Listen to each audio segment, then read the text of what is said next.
Hi YouTube, it's Numistaka here, and I wanted to make a video in response to some of the people who sent me messages about details grading, because obviously, I make a big thing of it in my videos and say what a disaster it is, but actually it's not necessarily the disaster that I pretend it is. It's always better, obviously, to have coins graded with PF70s or MS70s, but actually, generally, you should be looking at the coin and not the grade, and there are tons and tons of details graded coins that are actually beautiful coins in their own right with a high value.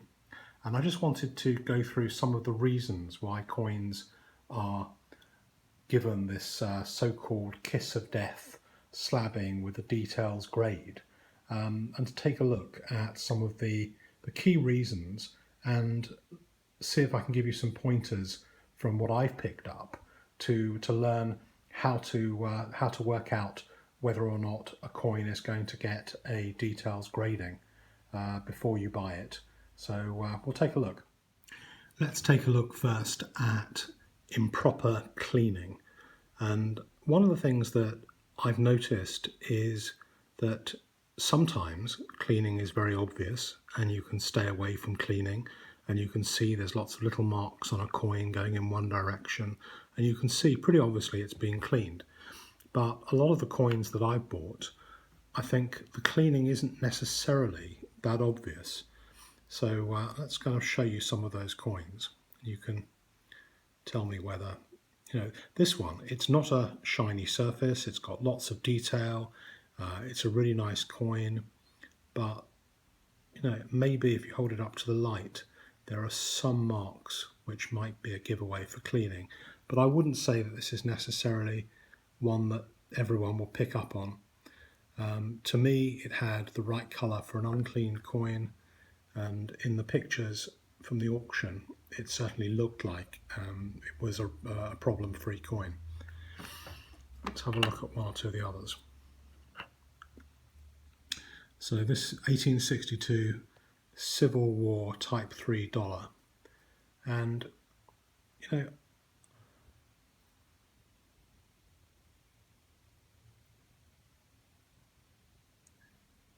you can see, if you hold it up to the light, there are tiny little lines going across. But, the way I looked at this coin originally was that it looked like it had quite a lot of luster left on it. And it didn't look as if it was overtly cleaned in a massive way. But you can see, if you critically look at it, you can see there are little kind of lines or striations which are the giveaways to cleaning.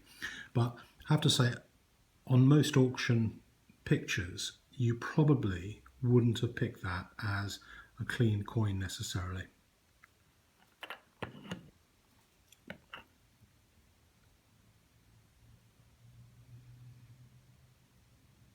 And sometimes cleaning isn't something that's been done recently. So a lot of the time you have coins which may have been cleaned many, many years ago.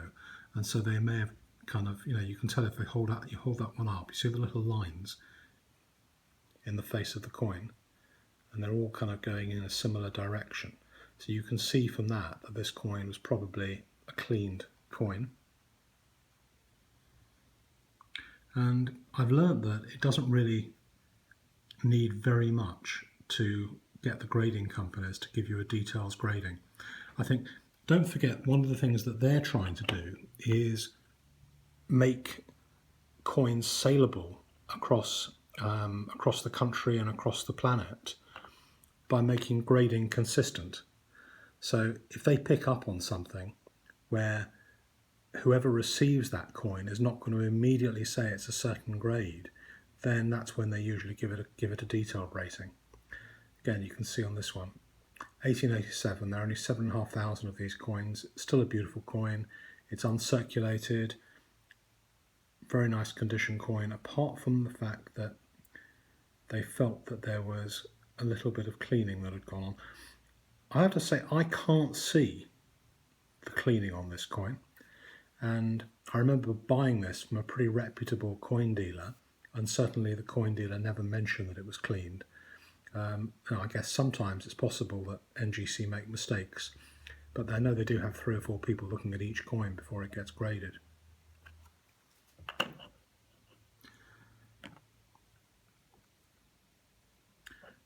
This one I kind of realised fairly quickly it was cleaned. I think when I showed this in originally, a lot of you guys realised it was cleaned. You can tell there's tons of little kind of, not much luster left, tons of little flecks on the face of the coin, and you can tell that this has been cleaned and maybe given a little bit of polish over a time.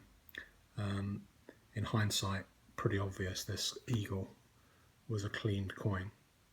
Although, again, probably when I saw it in an auction picture originally, I didn't realise it was a cleaned coin. And similarly, this one. So it's a nice coin. It's an AU coin, but again, I thought that I'd seen a little bit of luster in the pictures, but actually, when I got to see the coin in person, you can tell if you hold it up to the light, there's tons of little kind of flecks on the fascia. Normally if it's clean, those flecks kind of go one way. I still think there are probably enough of them that they saw. There's a few of them. There's a few little lines, and whether you can see, there's one just on the left hand side. You can't really see it very easily even on the high definition. But you can see that was probably a cleaned coin. The next little category that we've got here is removed from jewellery. And how can you spot whether a coin has been removed from jewellery? Well, let's have a look.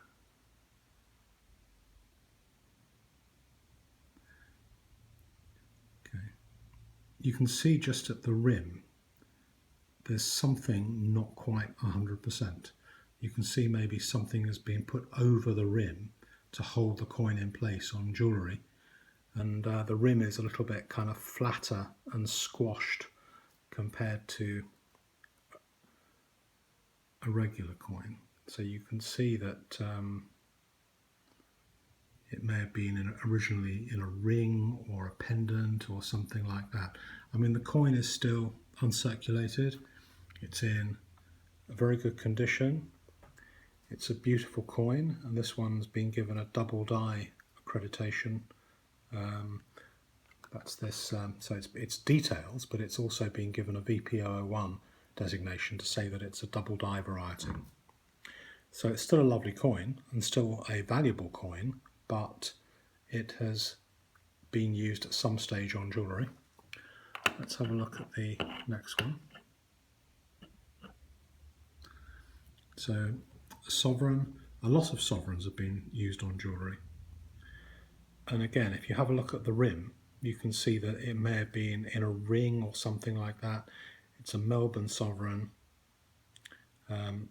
not necessarily in very brilliant condition, but again, it's that a tiny bit squashed around the rim.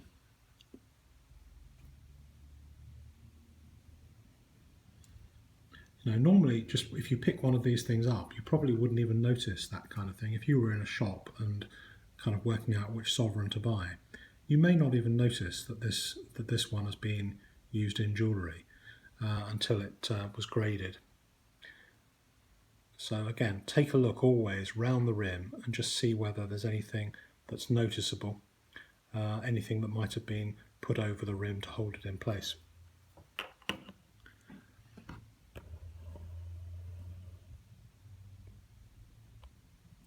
So the next couple are also jewellery, but they've had a mount on them somewhere. So this one had mount removed. So, I mean, it also looks like it might have been cleaned, to be honest. It's a tiny bit shiny as well. But, you know, it's an AU coin, nice lot of detail. And there aren't that many of these really nice, detailed seated Liberty quarters around. But do you see at the top? Now, because the coin was fairly dark, when I bought it, I didn't really notice around the top of the rim where you can see it's black, and that's where the mount was removed. And what you should do is to really always take a look round the rim. If there's evenly spaced marks round the rim, if there's pressure marks, if there's bits of solder, really anything round the rim which isn't perfect, and then unless you really want the coin, leave it alone, unless you're buying one that you know has a details grading. So you can see like the top and the bottom of this. No, I mean the coin is still in great condition, but it's it has been had a mount removed, and I suspect the grading company is right to give it a details grading. Now, I have to say they don't make that many mistakes. So you know, this one I bought. I thought it looked brilliant. I loved the condition of it. I thought it really attractive coin. It was a good price. I managed to pick it up at an auction on eBay originally, and to me it looked like it would grade really, really well. I had lots of luster, cartwheel luster when you tilt it. It looked pretty good. They didn't pick up on anything like cleaning, but somewhere in my enthusiasm for the coin, there was a mounting point. And you know, I still can't see it very easily on this coin. Maybe one of you can pick up on what kind of mounting it might have had. It probably has had something, but to me, I think that they probably could have given this a proper grading rather than details, but I'm not really clever enough to pick up on exactly what they found on this one. So let's have a look at some of the others. Reverse scratched. I think you can be unlucky with scratches because quite often small scratches do get through and they don't give you a details grading, but every now and again they pull them out and then pull them over for scratches. So let's have a look on the reverse of this and see where we can see the scratch. Yeah, you see, I didn't see when I bought this coin that there was a great big scratch between the eagle's wings. I probably should have seen it, but if you do see a coin that you're going to buy that has a scratch on it and you want to get it graded, generally it's better to stay away from anything which has a scratch or rim damage. You know, it needs to look as perfect as possible and as untouched as possible if you want to get it through a grading. Let's have a look at the sovereign. So AU 1910 sovereign. Let's have a look at the reverse. And again, you see, I didn't see, in fact, it almost looked like it was part of the design because it kind of flows down from the end of the horse. But I didn't notice when I picked that up that there were two great big scratches right in the middle, just underneath the tail. And that's my fault. You know, I think generally keep your eyes open because anything which is an obvious fault will stop them from grading something, because don't forget what they're trying to do is create tradable coins. They want to know that an AU58 of this particular coin will be pretty much in the same range as an AU58 from the other side of the country, and if a dealer sells one of these coins and they don't even show a they don't even need to show a picture of the coin. They know if somebody buys an MS62 of this particular coin, then it will be an MS62 will be the same quality all over the place. Sometimes they fail in that, but mostly they succeed, and that's what the system is designed for. But all I want to say to finish off really, in fact there's one more before I finish off, environmental damage. You don't see this one too often, but let's take a look at environmental damage. Now, I don't truly understand what environmental damage is meant to show or how it should be picked up by somebody. This looked to me like a pretty genuine, nice coin that hadn't had a bad cleaning and was in a good condition to be graded. But there is something that the graders pick up on, And maybe it's kind of, the type of finish or I don't really know, but it looked like, obviously there's something about that kind of orangey colour, but there was something they saw in here which they felt that it had been somewhere in some bad environment, and had kind of got tainted in some way. But I don't know, so I'll leave that one with you. Still a very nice coin, still quite an expensive coin because it's an 1838 coin, which is pretty early. But again, environmental damage. So let me know what you think about details grading. I'm interested really in, would you buy a coin that was details graded? Would you think it's a great way of getting a really good quality coin at a low price? Or would you completely stay away from a coin because it's details graded?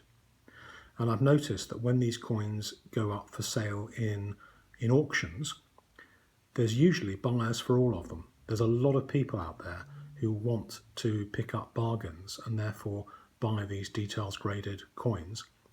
And there's a lot of people who don't like coins in slabs.